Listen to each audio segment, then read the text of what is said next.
영킴 하원 의원 이야기를 좀 해야 되겠는데요. 영킴 하원 의원하고 지금 옆에 있는 사진은 마이클 게스트라는 하원 의원입니다. 미시시피주의 공화당 연방 하원인데요.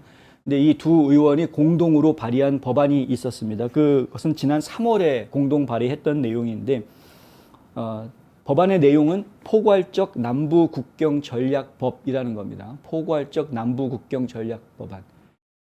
간단하게 말씀드리면은 국토안보부에다가 요구하는 겁니다. 남부 국경을 어떻게 안전하게 만들지에 대한 전략을 세워라 라는 요구를 하는 겁니다. 이거를 하원 의원들이 요구를 해야 정부가 움직인다는 것 자체가 말이 안 됩니다. 실제로 연방법에 이 국토안보부가 해야 될 의무로 적혀져 있습니다. 국경을 안전하게 확보하는 일은 국토안보부의 의무입니다. 의무.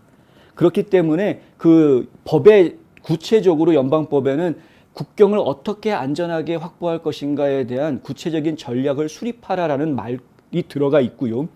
그것을 기준으로 해서 실제로 국토안보부에서는 북부 국경 전략이라는 것을 만들었습니다.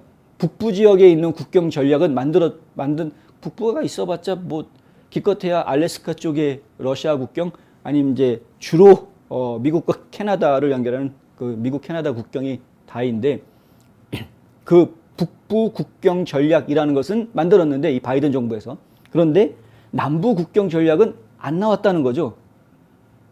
이 도대체 이 무슨 상황이냐 이게 일을 반밖에 안 한 겁니다. 북쪽은 하고 남쪽은 일을 안 한. 그러니까 남쪽 해라라고 지금 법을 만든 겁니다. 이런 것까지 지금 법을 만들어서 정부를 일을 시켜야 되는 이런 상황이 된 것이죠. 이런 의미 있는 법안을 만드는데 우리 한인 의원이 앞장섰다는 게 이제 자랑스럽기도 하고 해서 소개를 해드렸고요. 그런데 이게 그냥 법안이 발의가 된 것으로 끝나는 정도 수준이 아니고 이번에는 톰 틸리스 상원의원, 톰 틸리스 의원은 노스캐롤라이나주의 연방 상원의원인데요. 톰 틸리스 의원이 주동이 돼서 상원에도 동반 법안이 발의가 됐다라는 겁니다. 그러니까 하원에서 이 영킴 의원하고 게스트 의원이 만든 이 법안을 기준으로 해서 같은 내용의 법안을 상원에서도 지금 발의를 해준 겁니다. 이렇게 상하원이 공동 발의를 해놓는다라는 것은 언제든 빠르게 통과시켜서 신속하게 이 법을 집행을 하겠다는 의지로 저희가 보아야 하는 것인데 물론 민주당이 다수당인 현재 의회 구조에서는 통과되기가 쉽지는 않겠죠. 하지만 이번 중간선거에서 이것이 이제 바뀌게 되면 상원 하원의 구조가 바뀌어서 공화당이 다수당이 된다면 이 법안이 실질적인 효력을 발휘할 수 있게 될 것이다 라고 저희가 지금 기대를 해볼 수 있겠습니다.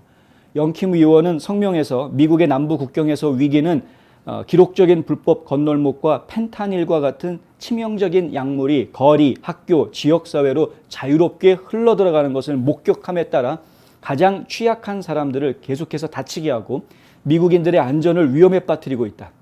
이 국경 위기가 계속되는 한 우리 사회는 고통을 겪는다. 나는 틸리스, 하이드 스미스, 해거티, 인호프 상원 의원에게 이 법안을 상원에 상정해 준 데 대해서 감사를 표한다. 지금 말씀드린 대로 이 톰 틸리스 의원 한 명만 발의한 것이 아니고요. 상원에서는 지금 하이드 스미스 의원은 신디 하이드 스미스 의원인데요. 미시시피주의 상원 의원이고요. 제임스 인호프는 오클라호마의 상원 의원이고 그 빌 해거티는 그 테네시주의 상원 의원입니다. 특히 이제 빌 해거티 상원 의원 같은 경우에는 한국에 대한 한반도 정세에 대해서 굉장히 관심을 많이 가지고 있고 아시아 지역 정세에 대해서 누구보다도 잘 알고 있는 그런 인물입니다. 근데 이 여러 의원들이 어쨌든 이 남부국경 전략법에 대해서 지금 이제 상원에서도 공동 발의하고 후원하고 있는 그런 상황이다. 탐 틸리스 상원 의원은 뭐라고 이야기하냐면 바이든 행정부는 그들이 우리 남쪽 국경을 장악하기 위한 전략이 없다는 것을 거듭 증명해왔다. 이제 그들은 지도력과 책임감을 보여야 된다. 카르텔이 인신매매와 펜타닐과 같은 불법 마약 밀수를 계속하고 있기 때문에 국경의 상황은 부인할 수 없는 위기다. 이 법률은 국토안보부가 이용 가능한 모든 자원을 사용해 계획을 제정하도록 보장할 것이다. 이런 이야기를 하고 있고요. 영킴 의원은 연방법에 따라서 국토안보부가 포괄적인 북부 국경 전략이라는 것은 완성을 했는데 현재 남부 국경에는 어떠한 전략도 존재하고 있지가 않다. 이렇게 이야기하고 이 법안에 대해서 설명을 합니다. 국토안보부가 12개월 이내에 하원 국토안보위원회와 상원 국토안보 및 정부위원회에 다음과 같은 내용을 포함하는 포괄적인 전략을 제출해라. 하나, 남부 국경의 현재 보안 위험 개요. 하나, 펜타닐 및 관련 물질에 중점을 두고 마약 밀매를 방지하기 위해 사용되는 국토안보부의 도구에 대한 검토. 하나, 국토안보부가 남부 국경의 각 마일에 대한 운영 제어를 유지하는 것이 가장 좋다고 생각하는 물리적 장벽, 기술 또는 기타 장치의 유형에 대한 자세한 설명과 그 이유. 하나, 사용된 보안장치 유형에 대한 남부 국경의 각 마일당 비용 계산. 하나, 더 비싼 기기를 선택할 때마다 발생하는 비용 합리화. 이러한 내용들을 포괄적으로 담는 전략을 내놓아라. 이제 이렇게 이야기한 것인데요. 기간을 좀 많이 주긴 했습니다. 12개월이면 너무 많이 준 것 같긴 한데 좀 더 짧게 줘야 빨리빨리 만들어야 되는 거 아닌가. 하여간 어쨌든 이러한 법안이 지금 공화당 측에서 발의가 되어져 있다. 민주당 내에서도 일부 이제 국경 지역에 있는 민주당 의원들은 이 국경 문제에 대해서 굉장히 인식을 공화당 의원들과 같이 하고 있습니다.